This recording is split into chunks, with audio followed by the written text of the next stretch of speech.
Hello दोस्तों, स्वागत है आप सभी का हमारे यूट्यूब चैनल में।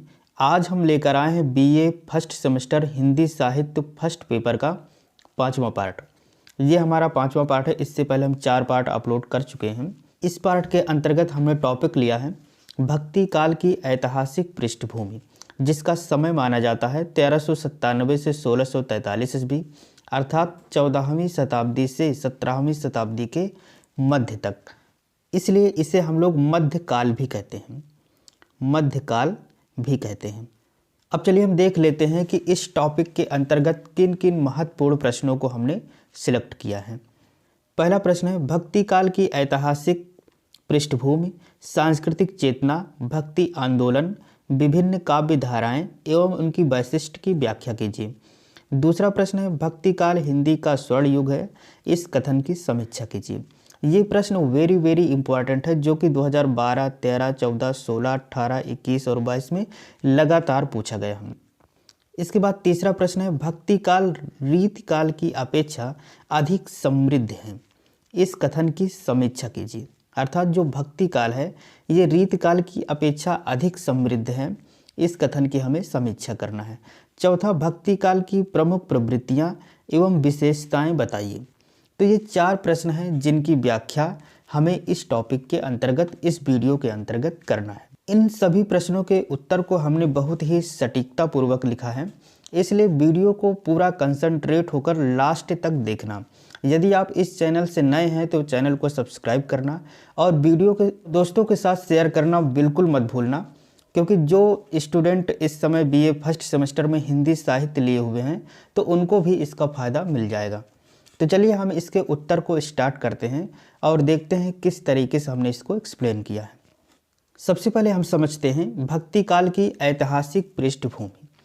इससे पहले वाले वीडियो में हमने आदिकाल के विषय में बताया था, तो उसमें उतनी चर्चा नहीं की थी, उसके इतिहास के विषय में हमने उतना नहीं पढ़ा था। लेकिन भक्ति काल की ऐतिहासिक पृष्ठभूमि को समझना हमारे लिए काफ़ी आवश्यक है, क्योंकि हिंदी साहित्य के इतिहास में जो हम 4 काल पढ़ते हैं, आदिकाल जिसे वीरगाथा काल भी कहते हैं, दूसरा मध्यकाल जिसे भक्ति काल कहते हैं जिसको हम पढ़ने जा रहे हैं, तीसरा रीतिकाल और चौथा है इसका आधुनिक काल।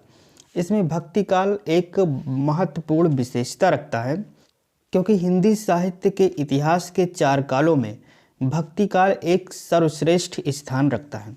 अब हम देखते हैं कि हिंदी साहित्य में भक्ति काल अपना एक अहम एवं महत्वपूर्ण स्थान रखता है। आदिकाल के बाद आए इस युग को पूर्व मध्यकाल भी कहते हैं, जिसकी समय अवधि हमने पढ़ा है कि 14वीं शताब्दी से प्रारंभ होकर 17वीं शताब्दी के मध्य तक माना जाता है। इस समय में भागवत धर्म का ज़्यादा प्रचार प्रसार हुआ। अब हम देखते हैं सांस्कृतिक चेतना। सांस्कृतिक चेतना का मतलब है कि हमारी जो संस्कृति है, हमारी जो परंपरा है, उसके प्रति जागरूक होना। सांस्कृतिक चेतना की सर्वश्रेष्ठ अभिव्यक्ति सार्वभौमिक सत्य के आधार पर प्रतिष्ठित धार्मिक भावना एवं दार्शनिक चिंतन धारा के फलस्वरूप हुई। अर्थात अपने संस्कृति के प्रति, अपने देश के प्रति जो सर्वश्रेष्ठ अभिव्यक्ति हैं, उस सार्वभौमिक सत्य के आधार पर जो धार्मिक भावना थी, जो दार्शनिक चिंतन धारा थी, उसके फलस्वरूप हुई। और इसी के फलस्वरूप कला, शिल्प, साहित्य और संगीत की उपलब्धियां भी हुई।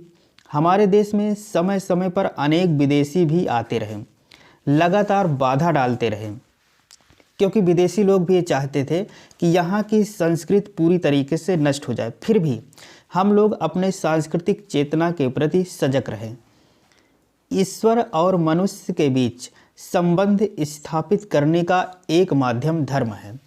धर्म जिसका अर्थ होता है धारण करना, अर्थात मानव जाति के लिए जो धारण करने योग्य है, उसी को हम लोग धर्म कहते हैं। जाति, कुल, देश काल और परिस्थिति से परे होकर नैतिक दायित्व का निर्वहन करना धर्म कहलाता है।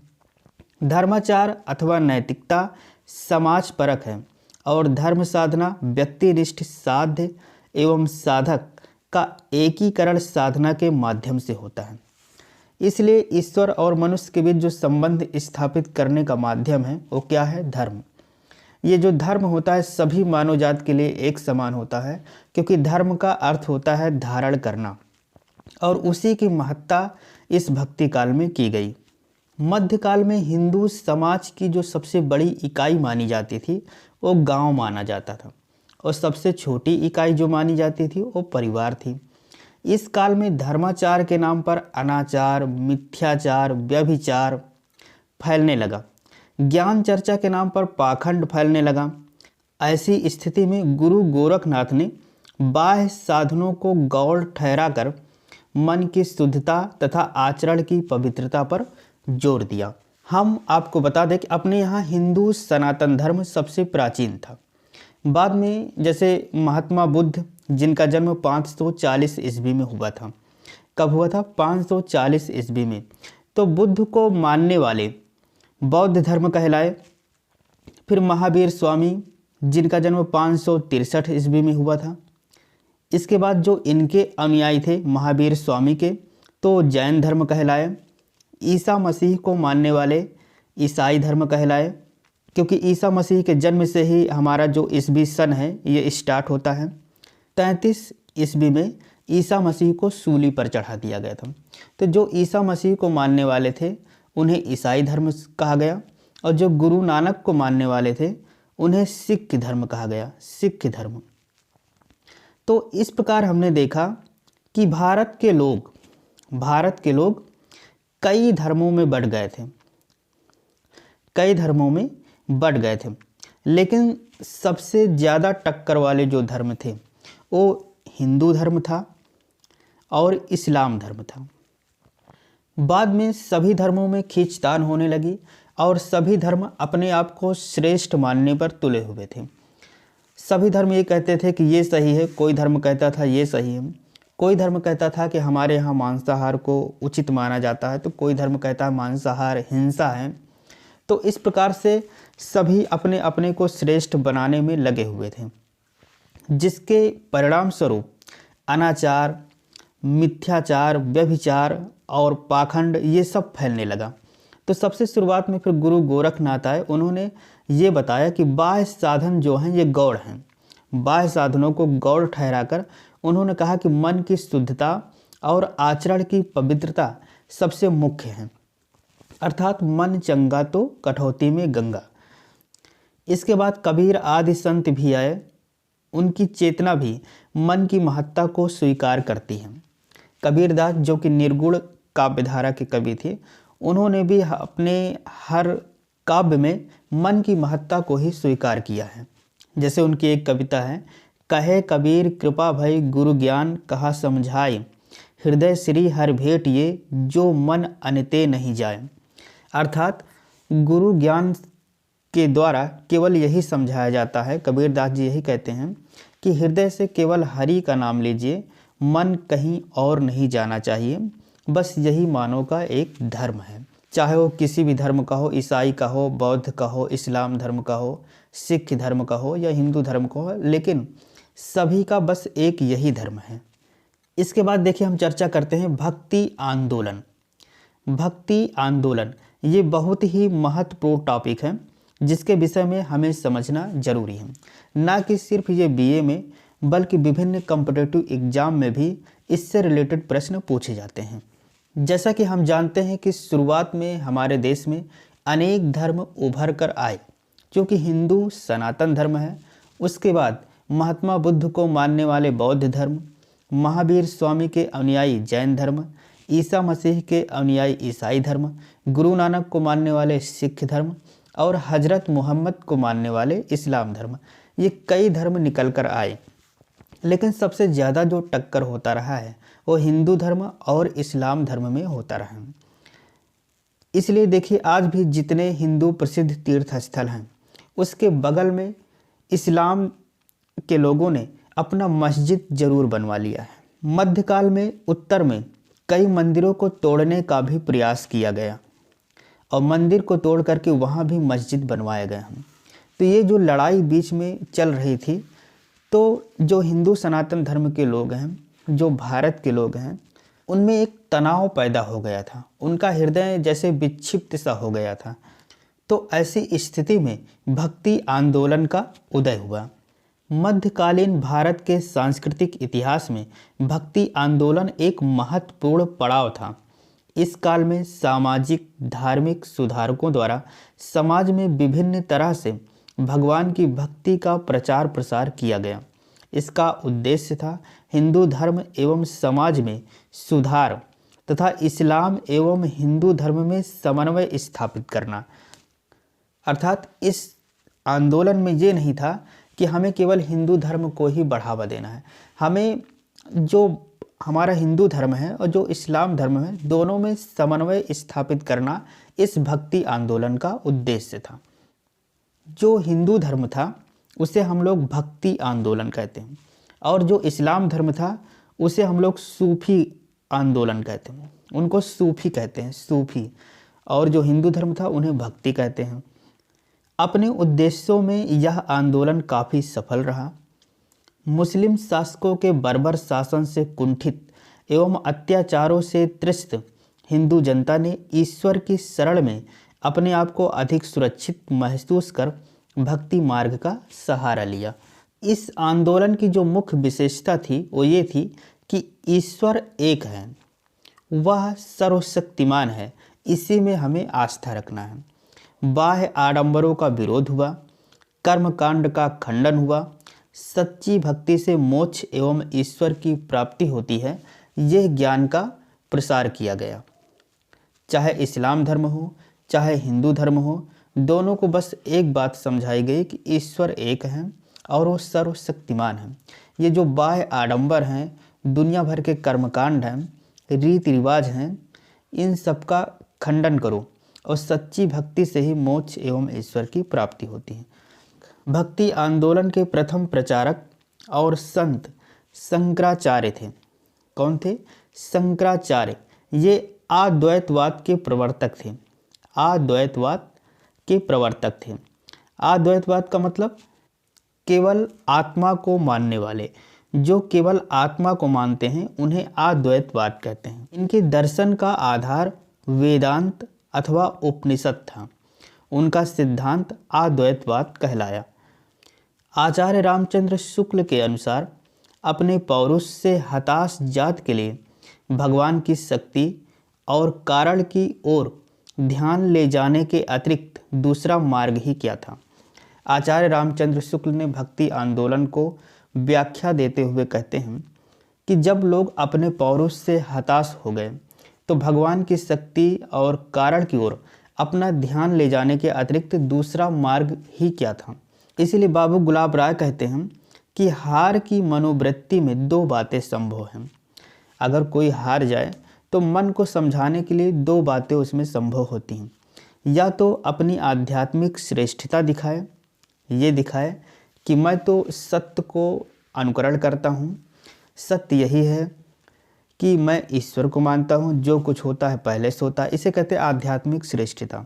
या भोग विलास में पड़कर हार को भूल जाए। भक्ति काल के लोगों में प्रथम प्रकार की प्रवृत्ति पाई गई, अर्थात भक्ति काल के जो लोग थे उसमें आध्यात्मिक श्रेष्ठता पाई गई। भक्ति ईसाई धर्म की देन नहीं है। वेबर, ग्रियर्सन और विल्सन जैसे पाश्चात्य विद्वानों ने भक्ति को ईसाई धर्म का देन बताया है, लेकिन ये किसी धर्म की देन नहीं है। लेकिन अपने अपने धर्म की बड़ाई के लिए सब ऐसा कहते ही हैं कि जो भक्ति है यह हमारे धर्म से आया। इस्लाम कहता है हमारे धर्म से आया, बौद्ध धर्म कहता है कि हमारे धर्म से आया। एक विद्वान ने तो कृष्ण को क्राइस्ट का रूपांतरण कह दिया। कृष्ण को ये कहा कि ये क्राइस्ट के रूपांतरण हैं, अर्थात ईसा मसीह के ही रूप हैं। तो वहीं पर हुमायूं, कबीर, डॉक्टर आबिद हुसैन, इनका कहना है कि समस्त भक्ति साहित्य ये मुस्लिम संस्कृत की देन है। और आगे भी कहते हैं कि जो शंकराचार्य, निम्बारकाचार्य, रामानुजत, रामानंद, वल्लभाचार्य हैं, ये सब मुस्लिम के प्रभाव के कारण हैं। तो इस प्रकार यहाँ दिखाई देता है कि सभी धर्म अपने को श्रेष्ठ बताने में तुले हुए हैं, लेकिन वास्तव में देखा जाए तो जो भक्ति है ये किसी धर्म की देन नहीं है। ये एक आत्मिक चेतना है, ये एक सांस्कृतिक चेतना है जो सभी मानव जाति के लिए समान है। भक्ति पराजित मनोवृत्ति का परिणाम नहीं। आचार्य हजारी प्रसाद द्विवेदी हिंदी साहित्य में भक्ति के उदय की कहानी को न तो पराजित मनोवृत्ति का परिणाम मानते हैं और न ही मुस्लिम राज्य की प्रतिष्ठा की प्रक्रिया। तो धर्म के इस खींचतान में दोनों धर्मों को या सभी धर्मों को एक करके समन्वय की भावना स्थापित करने वाले कवियों में इस प्रकार के कवि आते हैं। कुछ निर्गुण काव्यधारा के कवि थे, कुछ प्रेमाश्रय के थे, कुछ सगुण काव्यधारा के कवि थे। तो निर्गुण शाखा के अंतर्गत जो कवि आते हैं उन्हें हम लोग ज्ञानाश्रयी शाखा भी कहते हैं, क्योंकि इन्होंने जो काव्य रचनाएं की वो अपने ज्ञान के आधार पर की, किसी मूर्ति विशेष को लेकर नहीं की। इनके अंतर्गत आते हैं जैसे कबीर, नानक, दादू, मलूकदास। इसके बाद कुछ प्रेमाश्रय शाखा के कवि आते हैं, इन्हें हम लोग सूफी संप्रदाय कहते हैं। इस शाखा के जो भी कवि हैं वो इस्लाम धर्म से संबंधित हैं। इसके अंतर्गत आते हैं जैसे मलिक मोहम्मद जासी, कुतुबन, मंझन, शेखनवी। इसके बाद सगुण शाखा के कवि आते हैं। इसमें दो प्रकार के कवि हैं, एक राम को मानने वाले, एक कृष्ण को मानने वाले। तो जो राम को मानने वाले हैं उन्हें राम भक्ति शाखा के कवि कहते हैं, और जो कृष्ण को मानने वाले हैं उन्हें कृष्ण भक्ति शाखा के कवि कहते हैं। राम को मानने वालों में जैसे तुलसीदास हैं, अग्रदास हैं, और कृष्ण को मानने वाले में सबसे ज़्यादा हैं सूरदास। इसके बाद ये जितने भी कवि दिए हुए हैं ये सब सगुण शाखा के कवि हैं। तुलसीदास, अग्रदास, कृष्णदास, पापहरि, नाभादास, उदयराज, प्राणचंद चौहान, लालादास, सूरदास, कृष्णदास, कुंभनदास, नंददास, ये सभी क्या हैं? सगुण शाखा के कवि हैं। तो इन कवियों ने यह बताने का प्रयास किया कि सभी धर्म एक हैं, सभी में जो मूल समन्वय की भावना है वो एक है। सभी धर्म सभी मानव जाति के लिए केवल एक चीज़ धारण करने योग्य है, वो है धर्म। और सभी ने ये चीज़ बताया कि ईश्वर एक है, वो सर्वशक्तिमान है, केवल उसी की उपासना हमें करनी चाहिए। इसके बाद हम देखते हैं भक्ति काल के मुख्य आदर्श। शंकराचार्य अद्वैतवाद के, रामानुजाचार्य विशिष्ट द्वैतवाद के, माधवाचार्य द्वैतवाद, विष्णु स्वामी शुद्ध द्वैतवाद और निम्बारकाचार्य द्वैताद्वैतवाद के संस्थापक हैं। तो ये भक्ति काल के मुख्य आदर्श हैं जो अपने अपने व्याख्या दे करके इन बातों को समझाने का प्रयास किया है कि अद्वैतवाद, द्वैतवाद ये सब क्या हैं, इसको समझाने का प्रयास किया। अद्वैतवाद का मतलब है केवल परमात्मा पर विश्वास करना, द्वैतवाद का मतलब आत्मा और परमात्मा दोनों है, इस पर विश्वास करना। इसके बाद एक टॉपिक आता है कि भक्ति काल हिंदी साहित्य का स्वर्ण युग है। भक्ति काल हिंदी साहित्य का स्वर्ण युग है, कैसे, इसको हमें एक्सप्लेन करना है। तो अगर एक बार आप कंसंट्रेट होकर देखते हैं तो इसे अपने भाषा में भी लिख सकते हैं कि आखिर चार काल में हम भक्ति काल को स्वर्ण युग क्यों मानते हैं, आदिकाल को क्यों नहीं मानते, रीत काल को क्यों नहीं मानते, या आधुनिक काल को क्यों नहीं मानते। तो हिंदी साहित्य का जो भक्ति काल है ये निर्गुण एवं सगुण दोनों कवियों द्वारा स्वर्ण काल माना गया है। सगुण भक्ति के रूप में राम एवं कृष्ण की काव्यधाराएं विशेष प्रसिद्ध हैं। राम काव्यधारा के जो प्रतिनिधि हैं तुलसीदास एवं कृष्ण काव्यधारा के जो प्रमुख कवि हैं सूरदास, उन्होंने भक्ति काव्य को सर्वोत्कृष्ट रूप में प्रस्तुत किया है। इन दोनों कवियों के माध्यम से सगुण भक्ति काव्य रसात्मक, भावात्मक, कलात्मक और भक्ति भावना के रूप में स्वर्णिम रूप लेकर प्रस्तुत हुआ है। निर्गुण कवियों की भांति सगुण भक्त कवियों ने हिंदू जनता में ईश्वर के प्रति विश्वास पैदा किया, निराश हिंदू जनता को नई दिशा प्रदान की, भगवान के शक्तिशाली एवं सौंदर्य से युक्त स्वरूप की झांकी प्रस्तुत की और लोक मानव की मानवीय संबंधों एवं पारिवारिक संबंधों के प्रति सजग बनाया। तो इस प्रकार हम लोग भक्ति काल को स्वर्ण काल मानते हैं, क्योंकि देश में जो अनेक धर्मों को लेकर के अपने अपने को श्रेष्ठता दिखाने के लिए लड़ाई चल रही थी, तो उसमें शांति की भावना और सत्य की भावना को दिखाने का प्रयास भक्ति काल के कवियों ने ही किया। आज भी जब हम किसी चीज़ को लेकर तनावग्रस्त होते हैं तो जो भक्ति काल की काव्य धाराएं हैं, उस समय के जो काव्य ग्रंथ हैं, आज भी लोगों में एक सांत्वना प्रदान करते हैं, एक संतोष प्रदान करते हैं और ये वर्तमान में भी काफ़ी उपयोगी सिद्ध होते हैं और भविष्य में भी जब भी। इसके बाद हम देखते हैं कि भक्ति काल रीत काल की अपेक्षा अधिक समृद्ध, अर्थात भक्ति काल रीत काल की अपेक्षा अधिक समृद्ध था। कैसे? भक्ति काल रीत काल की अपेक्षा अधिक समृद्ध माना गया है। कोई भी साहित्यकार इसे अनुचित नहीं कह सकता। सभी विद्वानों की एक ही धारणा है कि भक्ति काल साहित्य के इतिहास में सर्वोत्तम है। हालांकि आधुनिक काल में व्यापकता एवं विविधता तो है, लेकिन उसमें सांस्कृतिक संदर्भों को भुलाया गया है। भाव की गहराई और भावुकता का जो स्वरूप भक्ति काल में मिलता है, वह आधुनिक काल में उपलब्ध ही नहीं है। रीतकाल को देखा जाए तो रीतकाल के सभी कवि अपने आचार प्रदर्शन की प्रवृत्ति से, अर्थात अपने को श्रेष्ठ मानते रहे, अहंकार करते रहे, इस हिसाब से प्रेरित रहे और जो उनके आश्रयदाता थे उन्हीं को संतुष्ट एवं प्रसन्न करने के लिए रचनाएं करते रहे और उनसे असरफियाँ प्राप्त करते रहे। अतः स्पष्ट है कि रीतकाल भक्ति काल की तुलना में हल्का है, क्योंकि भक्ति काल के जो भी कवि थे वो किसी के गुलाम नहीं थे। यहाँ तक कि जो तुलसीदास थे, ये अकबर के समय में थे। तुलसीदास जो कि सगुण शाखा के कवि हैं, राम को मानने वाले हैं, ये अकबर के समय में थे और अकबर ने इन्हें कहा था कि हमारे विषय में कुछ लिखिए, तो इन्होंने साफ मना कर दिया था, जिसके लिए अकबर ने इन्हें जेल में डाल दिया था और उसी जेल में रहकर इन्होंने हनुमान चालीसा की रचना की थी।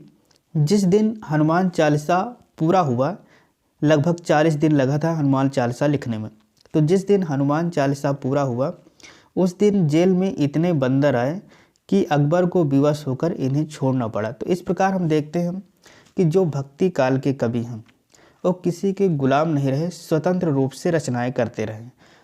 इसलिए भक्ति काल की प्रत्येक रचनाओं में एक अद्भुत शांति और एक अद्भुत रस देखने को मिलता है। आचार्य हजारी प्रसाद द्विवेदी के शब्दों में भक्ति काल एक नया युग है, जहाँ जीवन के सभी विषाद, निराशा, कुंठाएं घुल जाती हैं। भारतीय जनता भक्ति साहित्य के श्रवण से आशान्वित होकर सांत्वना प्राप्त करती रही है। आज भी उसे तृप्ति मिल रही है और भविष्य में भी इससे मिलती रहेगी। इस काल के काव्य में हृदय, मन और आत्मा तीनों तृप्त हो जाते हैं। अब हम देखते हैं भक्ति काल की प्रमुख प्रवृत्तियां या विशेषताएं क्या थी। तो भक्ति काल की प्रमुख प्रवृत्तियां इस प्रकार हैं, जैसे नाम की महत्ता, गुरु के प्रति भक्ति की आस्था, भक्ति भावना की प्रधानता, अहम एवं ममता का त्याग, सत्संग का महत्व, संसार की निस्सारता, साधना मार्ग, समन्वय की भावना, उच्च कोटि की काव्य रचना, भारतीय संस्कृति एवं आचार विचारों की रक्षा। नाम की महत्ता, अर्थात भक्ति काल में नाम को ज़्यादा महत्व दिया गया, जैसे राम का नाम, कृष्ण का नाम। गुरु के प्रति आस्था को ज़्यादा व्यक्त किया गया, क्योंकि कबीरदास ने भी गुरु को बहुत श्रेष्ठ माना है और गुरु की महत्ता का उसने काफ़ी गहराई से वर्णन किया है। भक्ति भावना की प्रधानता को भी इसमें काफ़ी जोर दिया गया है। अहम और ममता का त्याग किया गया है। सत्संग के महत्व को बताया गया है। साधना मार्ग, समन्वय की भावना, अर्थात सभी जो उच्च आदर्श हैं वो भक्ति काव्य में स्पष्ट नज़र आते हैं। तो इस प्रकार इस वीडियो में हमने भक्ति काल के विषय में सीखा। मिलेंगे नेक्स्ट वीडियो में एक नए टॉपिक के साथ। तब तक के लिए जय हिंद, नमस्कार।